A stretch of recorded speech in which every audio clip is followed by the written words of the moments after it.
Welcome to Real Chat with Kat, the podcast that's all about real conversations for real transformation. I'm your host, Kat Pulcinelli, professional speaker, MC, and best-selling international author.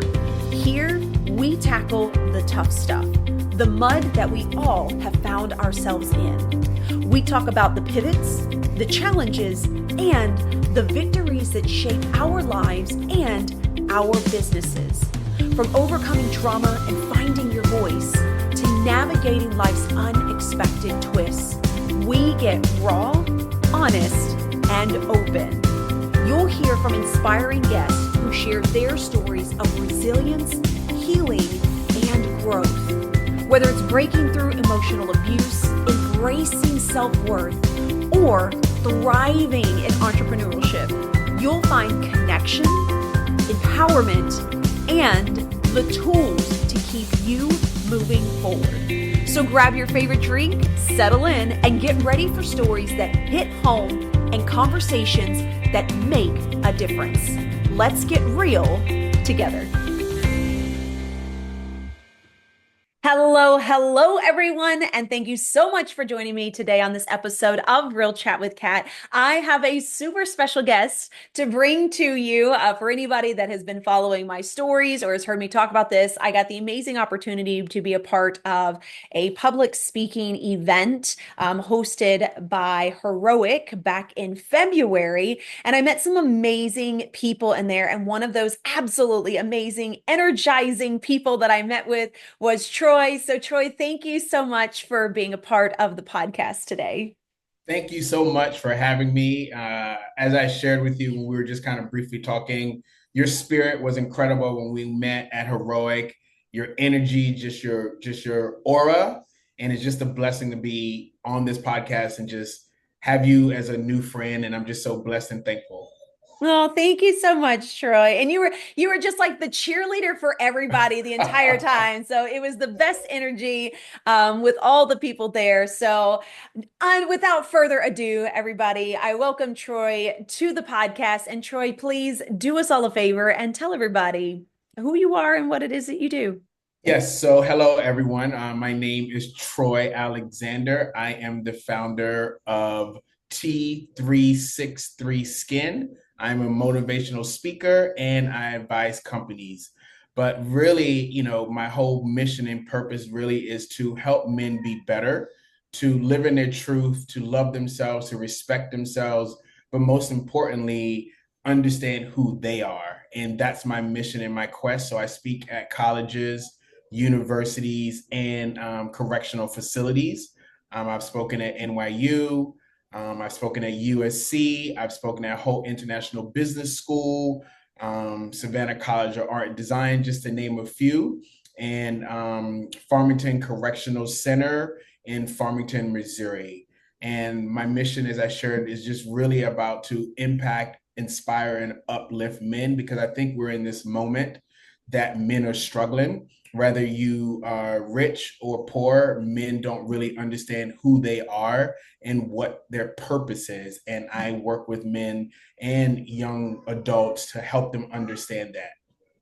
Oh, and it's such a beautiful testament to who you are and the way that you come across as well. I love following your LinkedIn. You have such amazing posts on there, and the way that you address everyone is what we should be striving for, right? Which is no matter who it is that you come across, whether it's someone that's big and famous and owns a lot of things, or the cab driver that you're with, it's the way that you treat people, and that should be fair across the board. And so I love that you come across with this genuineness, and I'm totally with you. I think that we are in a space where men have felt forgotten for a really long time. There's been a huge movement with women.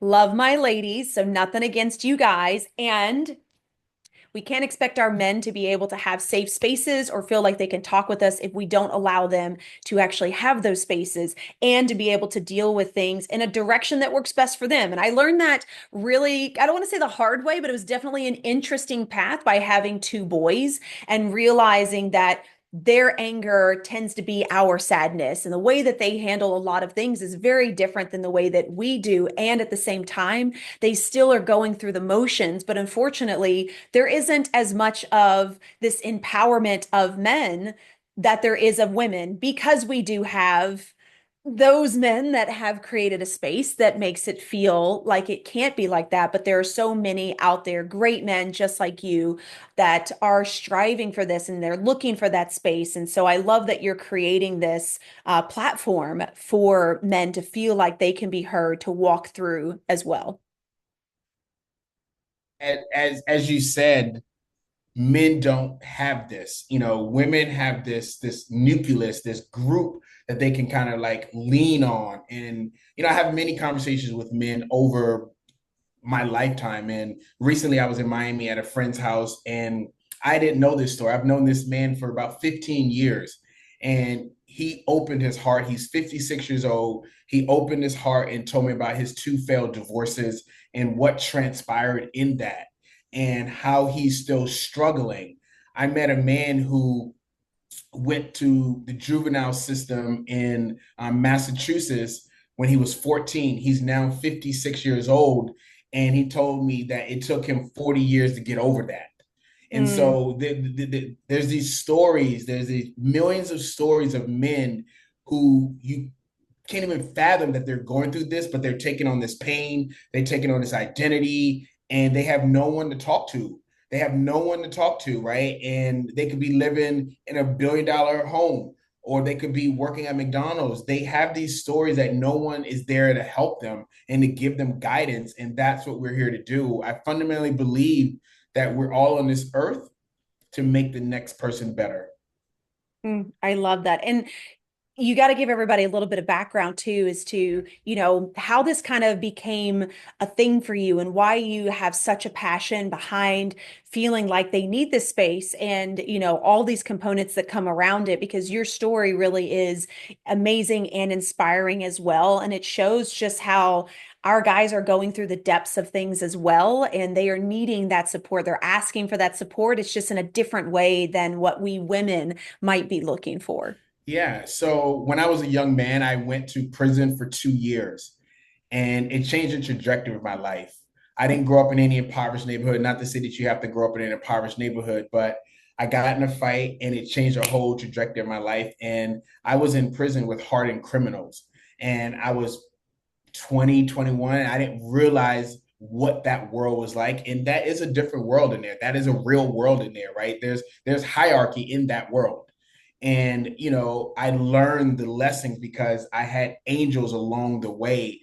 Like, I remember this orderly would always tell me that you don't belong in here. Or I met this correctional officer that said, God has a bigger purpose for you. And I just started to really kind of like listen to people. I had a cellmate that told me, young blood, because that's what he used to call me. He was like, if you study the men in here, meaning the prison walls, and behind the bars, they're the same men outside. They're just dressed up. And Mm. when he told me that, that makes sense. The same man that you may see at a restaurant or a bar is the same man in prison. He's just dressed up.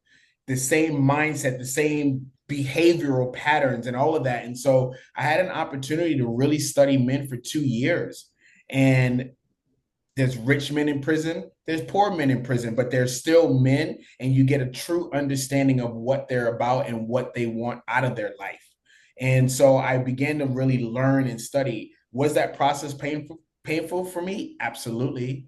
I cried many a days. I learned about myself, and I think I had 2 years to really kind of understand about life. I was celibate for 2 years. I never did drugs. I didn't drink. I didn't do anything. So all I had to do was read a dictionary, read the Bible, and just sit with myself. And I began to look at this concrete wall every day. And so I could decide or understand when it was going to rain or when it was going to be cloudy, because I had a sliver of a window. So I always just kept looking at that window. And then I kept looking at those steel bars and that concrete wall. And every day I just kept dreaming, and I just kept looking and looking and looking. And eventually I could visualize my life. And my cellmate told me one thing. He said, You got to go out there and do something, and then people will listen to you. And I have been on this quest to do something so people can listen to me. Mm.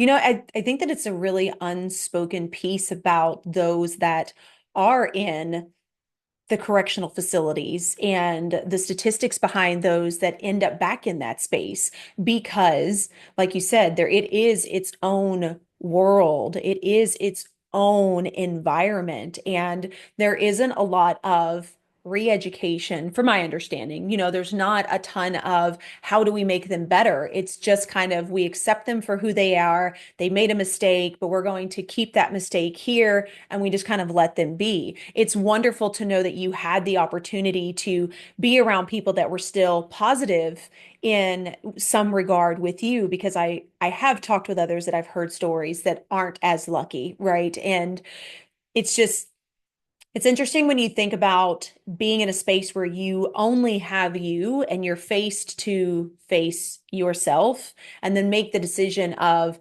what do I want to do? What do I want to be? Which direction do I want to take my life? And then making the choice of, am I actually going to do this? Or is it easier to sit in self-pity and just hope that one day it will be different? Yeah, I think you're spot on. I tell people this all the time, and to your point, you're absolutely right. There are a lot of stories in there that's not my story, and I respect everybody's story. But what I believe is that for me, it was the prayers of my grandmother and many people. Because when I went in there, I was angry, I was frustrated, I was upset at myself for what I did because I put myself in there. No one put myself in there but me. And then to have these correctional officers that would walk by and say the things they said to me, like, you don't belong in here. God has a bigger purpose. I mean, that was a continuous thing. And so those were angels that God had put in my life to guide me through that process. I still had to endure that process, but I realized over time that they served a purpose. And I realized that, yes, there, as I shared, there's a hierarchy there, but I realized that I don't want to surround myself with that, because if I surround myself with that, I go down that path. And Mm, so I had to make a decision. And a lot of men in there, they don't make those decisions. And I realized that I had to make my own decision to be able to get out of that situation, to be able to fulfill myself. And I started reading. Every chance I got a chance to go to church, I went to church. And I'm not saying that I'm holier than thou, but I really started to work on myself and understand my faith. And I realized that, everything that I've been able to accomplish outside of that, it was all because of God and because of my work ethic and because I show up. I'm positive, I'm caring, I'm loving, and I believe fundamentally energy comes back to you and goodness comes to you. mm. So when you came out of that situation, I know you said that, you had the ability to study men for 2 years, right? And understand them. What were some of the things that you feel like you learned that would be really important for other people to know, whether it's mental capabilities or anything like that? What do you feel like needs to be talked about more that you saw on such a large scale? Yes, understanding the power of your mind. When you're able to sit with yourself, that's why meditation, people always talk about meditation, because you sit with yourself and you clear your mind out, right? The mental strength is what's required to be able to solve any problem or go through any situation. And I saw a lot of men who were doing 50 years that had the strength of Bruce Lee with their mind. I mean, I can't even fathom doing 50 years in prison and Yeah. having the mental strength to be able to get up every day, to not be angry, to not want to fight, to not want to murder, to not want to do anything.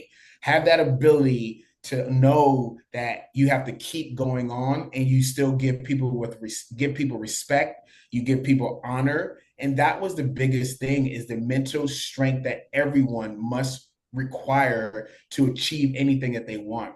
And then I learned the the love, right? Like, you have to most importantly love yourself. And Mm, I've been around a lot of men that may have the cars, may have this and may have that, but don't love themselves. yeah. Like, don't pour into themselves. and don't talk to themselves, don't respect themselves. And those were the major things that I learned in prison was most importantly respect, loving yourself, and having the mental strength. Those were the three things that I took from being behind those bars for 2 years. And those three things I've implemented into my life every day and every day. And also, if you want to do a fourth, the habits, right? Reading, journaling. Journaling played a big part in my life because it saved me. Because I still have all of my prison journals when I was in prison. I still have them now. And I'm 49 years old and I still have all of my prison journals. And I've been out of prison for 25 years. And I still have all those journals and I still have all those words. Like, we have these hats that we're making. And one of the words that I wrote was, I went from a number to a name, from a sentence to a story. And that's who I am. And I'm learning to turn my pain into triumph. And I've had a lot of help. I've gone to therapy. I have worked on myself. I continue to work on myself. I continue to journal and I continue to put one foot forward. And I realize that if I give and I give and I love, goodness comes back to me. Oh, thank you so much for sharing this because, again, we don't talk about these kinds of things as openly as we should. It's so easy for us to get caught up in the judgment of others or the shame that we felt of the things that we went through, forgetting that everyone around us has gone through some form of their own shame, and you would probably never know it, right? I talk about this a lot. I worked in a medical facility for over 5 years in an abusive relationship, and no one knew about it. We have the ability to hide those scars so much. And unfortunately, because we do that, we miss out on these opportunities to have these open conversations, which actually end up being, in my personal opinion, very healing, not only for ourselves, but for others around us that are still trying to navigate and figure out what is important to them, what matters to them, and where they want to go while they're still beating themselves up. So thank you for sharing that on such a level of depth, because the capacity of mindset shift and talking about, these habits that you have, that is something that all of us as a human race should be paying more attention to: how to love ourselves, how to be more vulnerable, how to be more open. This isn't even a man or a woman thing. Us women talk about this and being vulnerable, but guys are wanting to talk about it too. And so that's the component that I want people to understand: is this is not a male versus female thing. This is a human race thing, but we keep making it gender specific, forgetting that we all have traumas and hurts and guilts and shames and things that we hide from because of what the other may think. Yeah, and I mean, drop the mic for what you just said, because everything you said is absolutely true. I think men as a whole, we have to learn how to communicate better and we have to learn how to be vulnerable.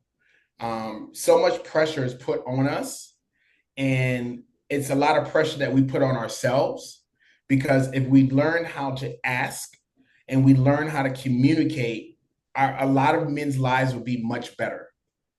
And I think that is what we need to do.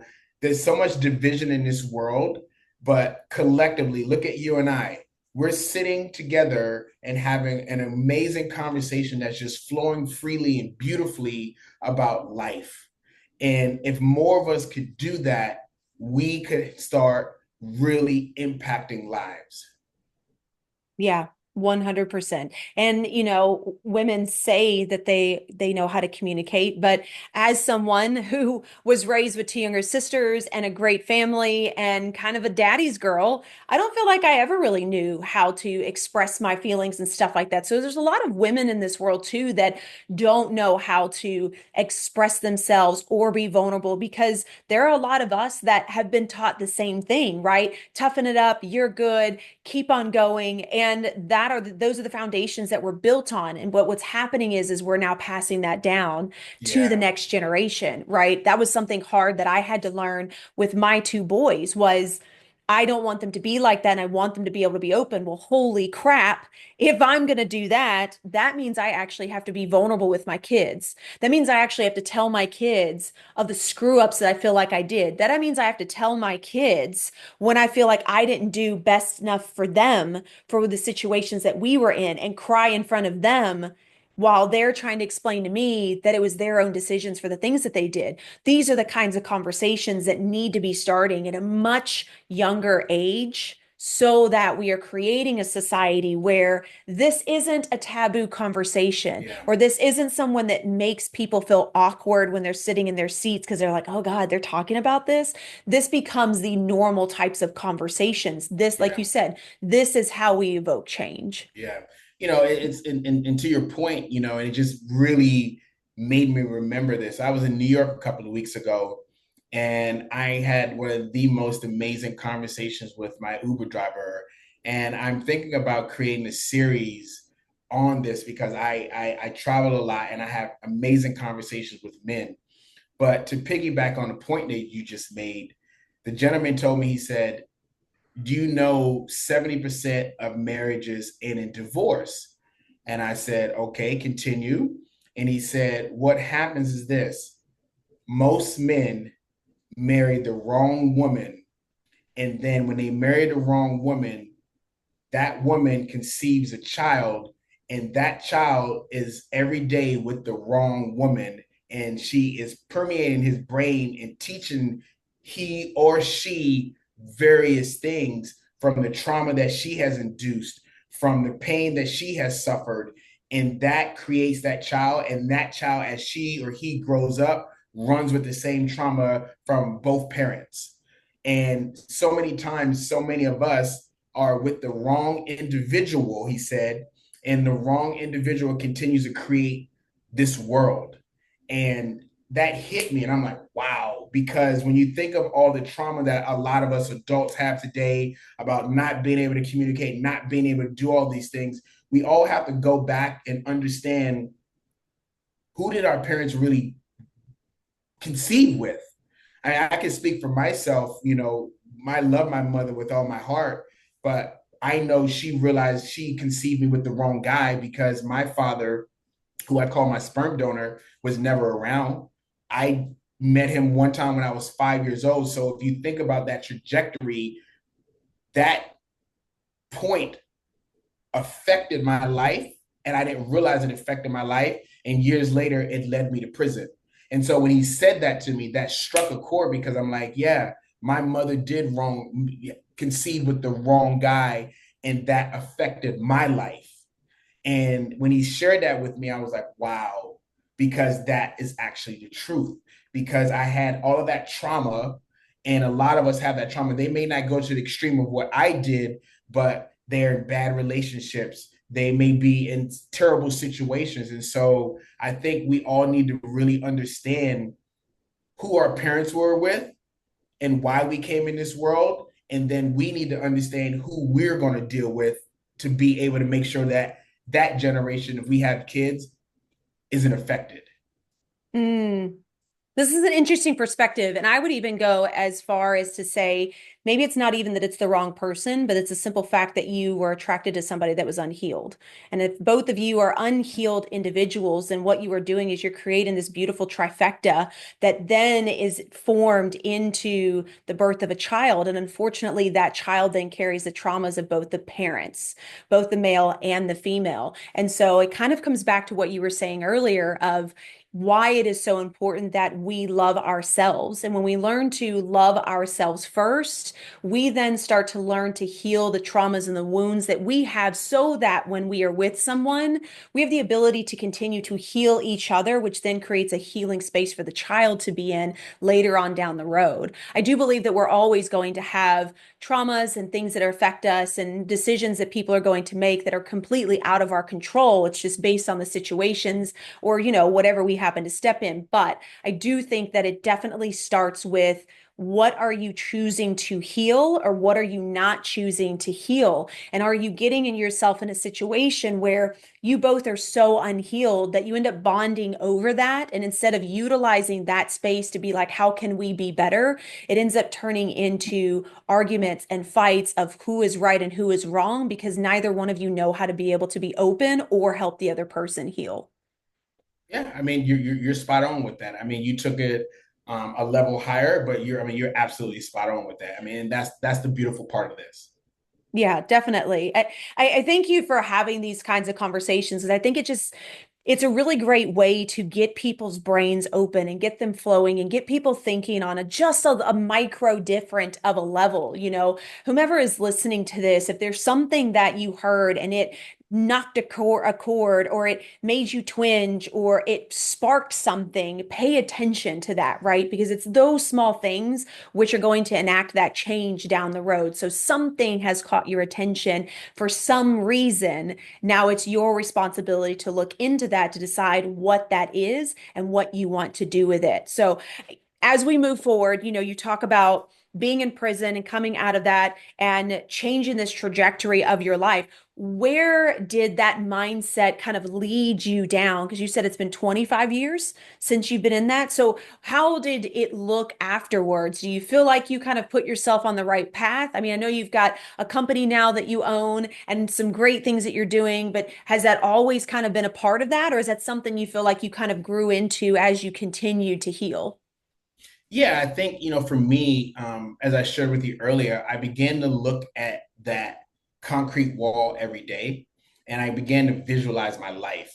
And journaling saved me, right? And so those two things, looking at that concrete wall every day and seeing through it and seeing the abundance of this great world. And I started again train myself. And when I got out, as again, I was very blessed and privileged. I went back home to a two-parent household. My mom remarried. I went to a two-parent household, so I didn't have any struggles. I just walked right back into a life. Yes, I had to figure it out. I was on probation. I had to do all of that, but all these angels and all these things helped me. And my parents had the means, so they sent me to therapy when I got out. And my therapist used to always ask me, bring your journals. And I would bring my journals and I wrote anything and everything that I wanted to accomplish in life. I wanted to go back to school. I wanted to travel the world. I wanted to do all of these things.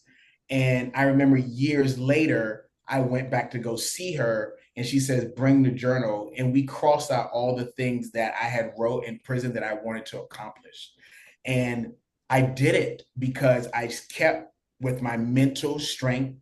I kept with the respect and I kept with that great positive attitude. And through my life, it's been nothing but angels. It's been nothing but God has placed some incredible, amazing angels in my life to help guided me and helped me. So I can only share for whoever's listening, life is challenging, life is hard. But if you show up every day and you believe, regardless of your religious beliefs, my grandmother shared this really great scripture that I will always remember. And it says, seek, ask, and you will find. Ask and you will find, knock and the door will be open, and seek, you will find. And you never know how long you're going to take to ask. You never know how long it's going to take to seek. And you never know how long it's going to take to knock. And Mm, that could be 15 years of knocking on a door. That could be 20 years of knocking on a door. But if you keep doing that and you keep believing, all of those things are going to happen to you. I And love that's that. that's what I've been doing. I've been knocking, I've been seeking, and I've been asking. That's what I've been doing since I've gotten out of prison. And those three things have led me to where I'm at today. And I'm not afraid of the word no. And I just show up with love and respect, and people will be angels in your life. Look at you and I. Look at you and I. This is a pure example. Hmm.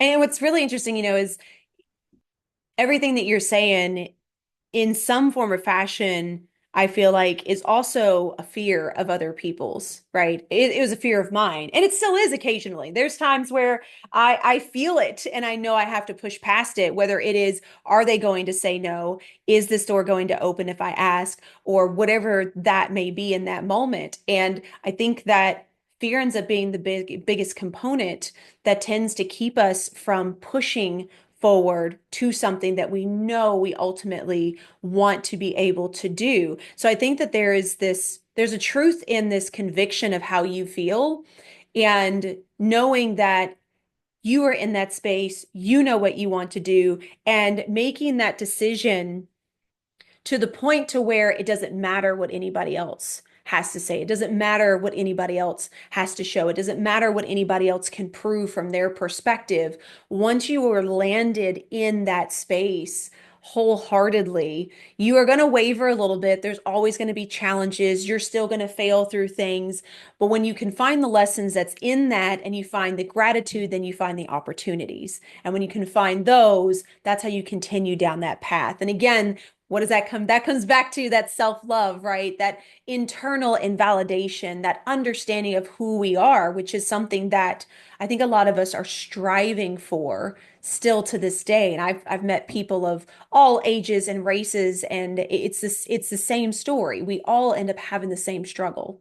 Yeah, we all do, and I think, in my humble opinion, the reason why we all have the same struggle is because 99% of people aren't walking in their purpose. Mm, If you're walking in your purpose, you don't have the struggle. And that's what I believe, right? And understanding that it took me years to getting to my purpose. And now I feel like I'm in my purpose and I'm thriving even more. As I listen to you, and I'm just making this assumption, it may have taken you years to get into your purpose. And look how bright you're shining. And that is the key that we all have to get to. We all have to get to our purpose, and the light shines for us. I do agree with that. And I think that when you get into that kind of a space as well, it also opens the mind up to be able to see the possibility. So many times we get stuck in this moment in that space and we shut out those small opportunities that could be standing right in front of us. That door that you've been knocking on that all of a sudden has a slight crack and you're missing it because of the way that you are seeing the world. And it takes a complete mind shift to be able to say everything is happening for me and not to me. That is a very different place to be in. And I have been in both. And I can tell you that I definitely enjoy seeing the world as what opportunities is it presenting to me versus why is this happening to me? Yeah. Yeah. I mean, listen, I think we all have to experience this. We all have to go through this. And I think, it makes you a better person. It makes you a better person to go through trauma, to go through tough times, to go through, bad relationships. Like I've learned so much on my journey of 25 years that yes, there are bad people in this world, but there are good people in this world. There's amazing, like there's so much abundance in around us. There's so much love. There's so much joy. It's like, how can you wake up with a bad attitude? Like when there's so much goodness around us, Yeah. and the goodness starts with, again, loving yourself. And most importantly, looking in the mirror every day that you're alive and you got an opportunity. Like every morning I wake up around 4:45, 5 o'clock. And the first thing that I do, I get on my knees and I pray to God. And I've been doing this for years. And I ask God every day, what good things are going to come into my life today? Who am I going to bless and who's going to bless me today? And that's how I lead my day every day. And you were a blessing. I met you. Like that's my routine. And those are my habits. Yeah. And those habits are so important. They really truly are. So as you now do these motivational speeches and you're moving men forward to understand how we as a society can be better and how they can communicate more, what do you feel like is one of the bigger components that you want society to see? If you could wave a magic wand. Stop the division. We all need each other. Mm, There's too much division amongst men and women. There's too much competition amongst men and women. We all need each other collectively to be able to contribute to this great land that we live in. And that's what, if that magic wand, that's what I want to do. Wave that wand. We need each other. yeah. And we got to learn how to get back to respecting each other. And that's the key. A lot of us don't respect each other. We're all the Yeah. same. If I cut my wrist, and you cut yours, is the same blood as red. So we need to get back to respecting one another, and we need to get back to being kinder to each other. There's nothing wrong with saying hello. There's nothing wrong with smiling. There's nothing wrong with any of that. Hmm. And that's how I want to wave that wand. Yeah. Ah, I love it so much. So on top of all the crazy things that you're doing, you also run a skincare company. I want you to tell everybody a little bit about this as well, because I think this is, I love that this is in addition to all the things, and you have so many pieces and components of you that just like interweave and intertwine that all have this meaning together. So I would love everybody to know about this Yeah. as well. Yeah, so I am launching a skincare company called T363 SKIN. T is the first initial of my name, and 363 is the last three of my prison number. And it's really about impacting, empowering, and teaching men to love themselves. If a gentleman who has gone to prison can turn his life around to build something that is impactful and powerful, all of us can turn our lives around no matter where we are in our journey. And the product is for men of all skin tones. We're launching with one product first, which is a moisturizer, because all men have heard that word. And so we have two renowned chemists. We have, some really great investors. I have a really good operations team. I have a really incredible COO. She used to be the former CEO and president of Laura Mercier, and she was the global president of Avon. My lead investor is the former CEO of Anheuser-Busch. My other investor is a celebrity esthetician. And so I really have something really impactful and powerful that people are getting behind. And, we have a really incredible social impact behind it. So when I was in prison, my parents, again, had the means that my mom could drive and see me, because what most people don't understand, prisons are in the middle of nowhere. And there's a reason because of that. And so there are a lot of individuals in there who haven't seen their loved ones in years, because the commute and the journey that it takes. And so we're looking to partner with Uber, Lyft, and to be able to bring a rideshare program for various states to be able to transport their family members to see some of these inmates. And that is something that I'm very proud of, and something that I really want to do to help men, because it's lonely in there, but having a visit can change your life and can change your mind, and it can change your heart and soul. Oh, I love this so much. And that's so important. And it's really interesting.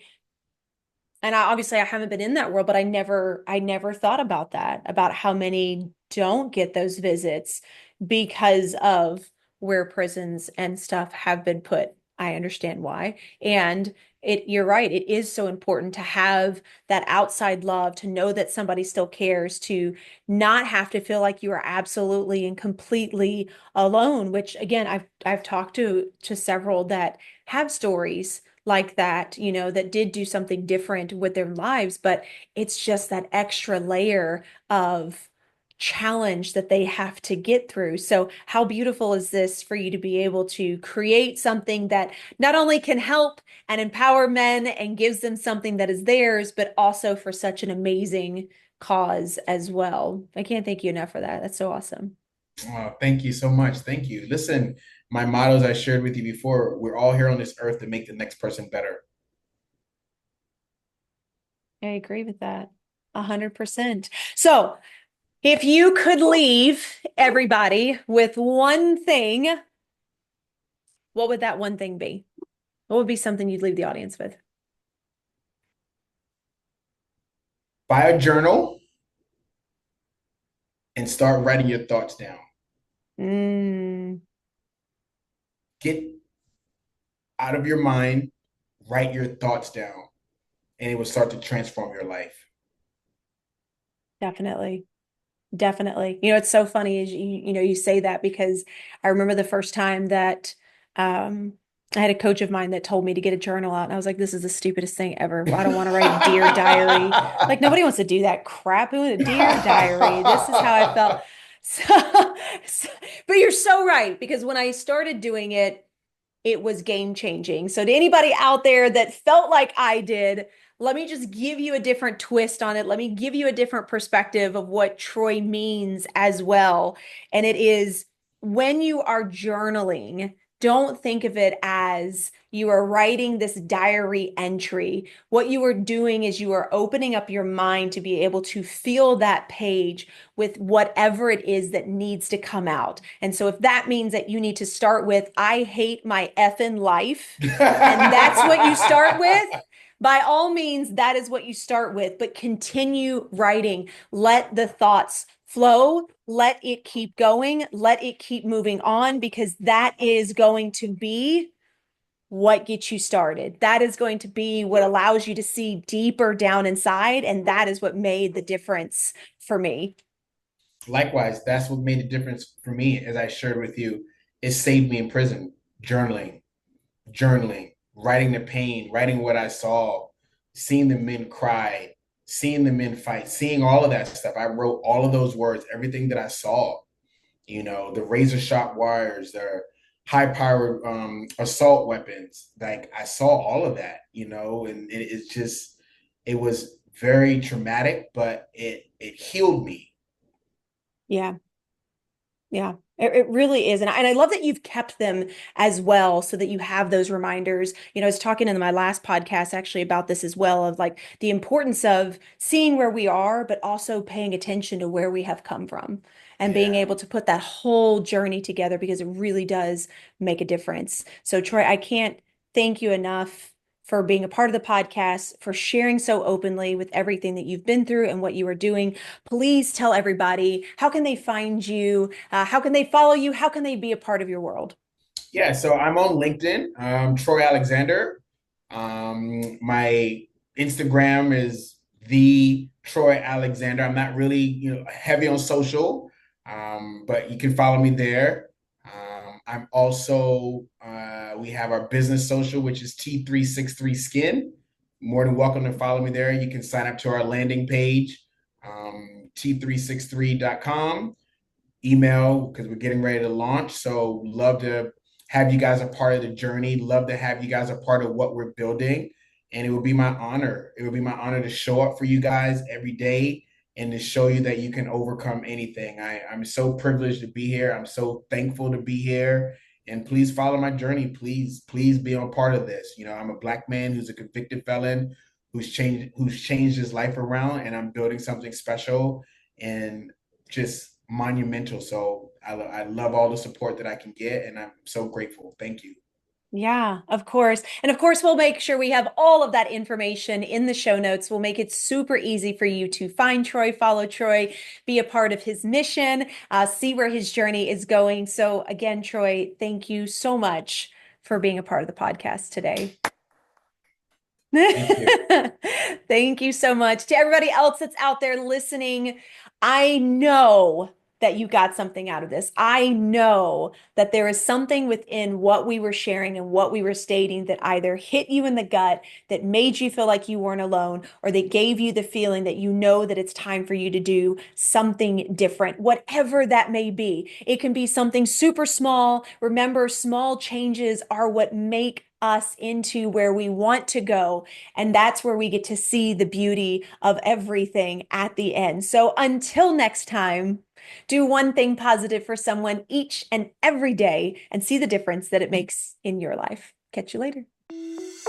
Thank you so much for tuning in to Real Chat with Kat today, where real stories meet real solutions. If you loved today's episode, don't forget to subscribe, leave us a review on Apple, and share this with someone who may also need to hear this as well.